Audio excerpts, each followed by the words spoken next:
kembali lagi di La Mode Academy Indonesia. Sekarang mari kita lanjutkan pembahasan kita dengan materi pecah pola rok suai dengan menggunakan ukuran yang sebenarnya. Atau di sini kita akan memecah pola yang sudah kita buat dengan ukuran yang sebenarnya. Jadi pola ini nanti yang akan kita gunakan untuk pemotongan kain untuk pembuatan rok pertama kita. Nah, di sini seperti biasa kita siapkan dahulu pola dasar dari pola rok bagian depan. Yang tentunya di sini ukuran dari pola dasar rok ini sudah sesuai dengan ukuran rok yang akan kita buat. Nah, di sini aku sudah cetak polanya dari template pola yang aku punya di kertas lain yang siap digunakan untuk pecah pola rok suai sesuai dengan desain yang akan kita buat.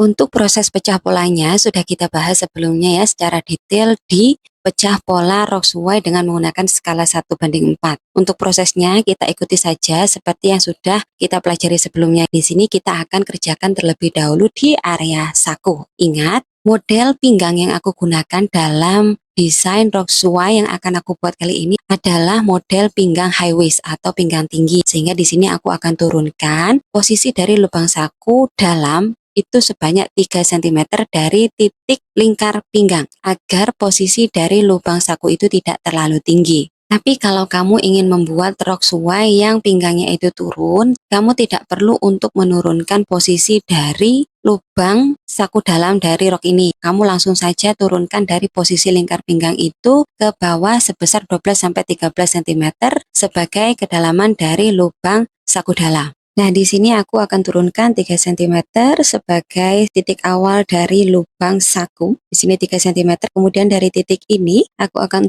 ukur ke bawah sebesar 12 cm karena tanganku kecil, jadi aku hanya pakai 12 cm. Tapi kalau kamu punya klien yang tangannya itu besar-besar, jarinya itu gendut-gendut, kamu bisa pakai 13 cm. Jangan lebih dari 13 cm karena nanti lubang sakunya itu akan terlalu besar. Nah, di sini 12 cm. Jadi jarak dari sini ke sini ini merupakan jarak dari lubang saku nanti. Di sini akan kita tandai dengan spidol warna hijau seperti ini. Selanjutnya kita akan kerjakan di bagian kantung dari saku dalam ini. Nah, untuk pembuatan pola kantung dari saku dalam ini, dari titik ini kita masukkan sedalam 10-12 cm. Ukuran ini juga tergantung dari ukuran jari dari klien kita. Kalau jarinya itu besar-besar, kamu bisa pakai 12 cm. Kalau jarinya itu kecil atau kamu membuat rok untuk anak-anak atau remaja, kamu bisa pakai 10 cm.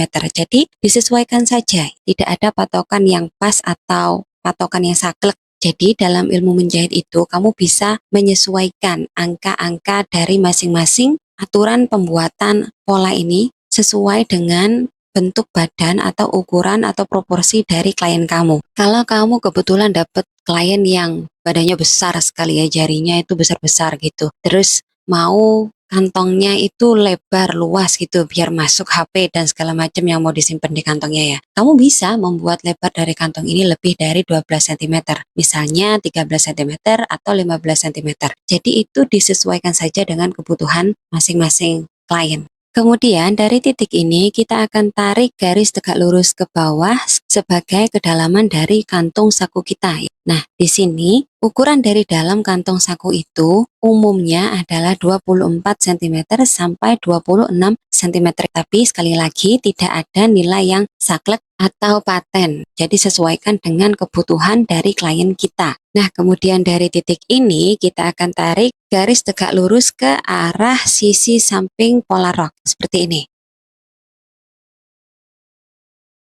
Nah, ini pola sakunya sudah selesai. Jadi di sini merupakan pola kantong dari saku dalam kita. Nanti kita akan pindahkan atau kita akan ciplak pola ini dengan menggunakan kertas lain. Selanjutnya kita akan kerjakan di bagian sisi bawah rok atau di bagian lingkar pipa bawah rok. Nah, di sini desain dari pola rok suai yang akan aku buat itu memiliki panjang pas di lutut atau panjangnya itu pas selutut. Nah, masih ingat ya aturannya, untuk panjang rok yang di bawah lutut kita perlu untuk melebarkannya sebesar 3 cm dari garis tegak lurus yang kita tarik dari garis bantu lingkar panggul ini. Nah, sedangkan untuk panjang rok yang panjangnya itu selutut, maka kita akan gunakan garis tegak lurus yang kita tarik dari garis bantu lingkar panggul. Jadi garis ini. Kemudian Jika panjang rok itu di atas lutut, maka kita perlu untuk mengkincupkan ya, atau mengecilkan lubang lingkar pipa bagian bawah rok dengan cara memasukkan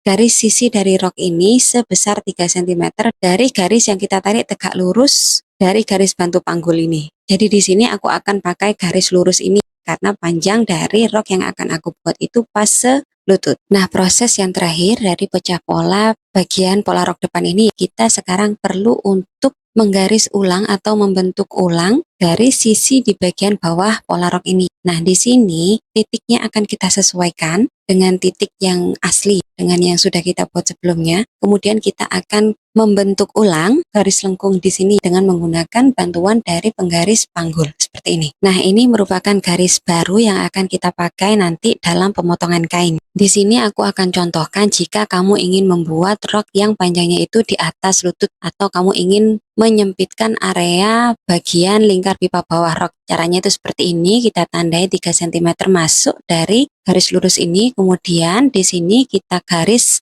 sisi baru dari rok kita, kemudian kita akan pindahkan posisi dari titik ini, lalu kita akan bentuk garis lengkung untuk garis pipa area bawah rok. Jadi untuk garis oranye ini kita gunakan jika pola rok yang akan kita buat itu panjangnya di atas lutut, sehingga lingkar pipa bawah rok itu bisa lebih pas di paha. Jadi itu saja perubahan atau pecah pola yang kita perlukan untuk pembuatan rok suai di pola bagian depan. Kita hanya perlu untuk memecah pola dari saku dan juga garis sisi samping bawah rok saja. Untuk bagian depan semuanya tetap. Berikutnya kita akan lanjutkan dengan proses pemindahan pola dari kantung saku rok ke kertas lainnya. Sekarang mari kita masuk ke proses penyalinan atau pemindahan pola dari saku dalam kita. Nah, di sini aku sudah ada kertas pola atau biasanya disebut juga dengan kertas roti. Jadi kertas ini biasanya memang digunakan untuk menjiplak pola atau menyalin pola karena kertasnya itu transparan seperti ini. Bukan transparan tapi kertasnya itu sangat mudah digunakan untuk tracing atau untuk menyalin masing-masing garis dari pola.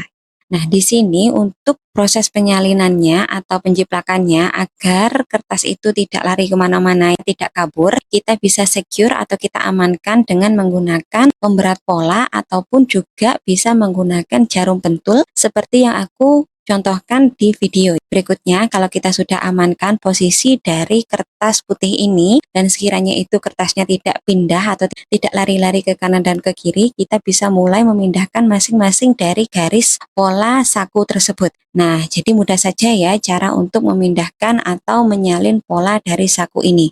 Jika kamu tidak punya kertas putih ini atau kertas pola ini di rumah, kamu juga bisa memindahkan pola saku ini dengan menggunakan bantuan dari kertas karbon. Jadi letakkan saja kertas karbon itu di bawah template pola yang akan kamu pindahkan polanya, kemudian dilapisi lagi dengan kertas yang akan kamu pakai sebagai media untuk memindahkan pola. Jadi letakkan kertas karbonnya itu di antara dua kertas untuk memindahkan garis dari pola ini.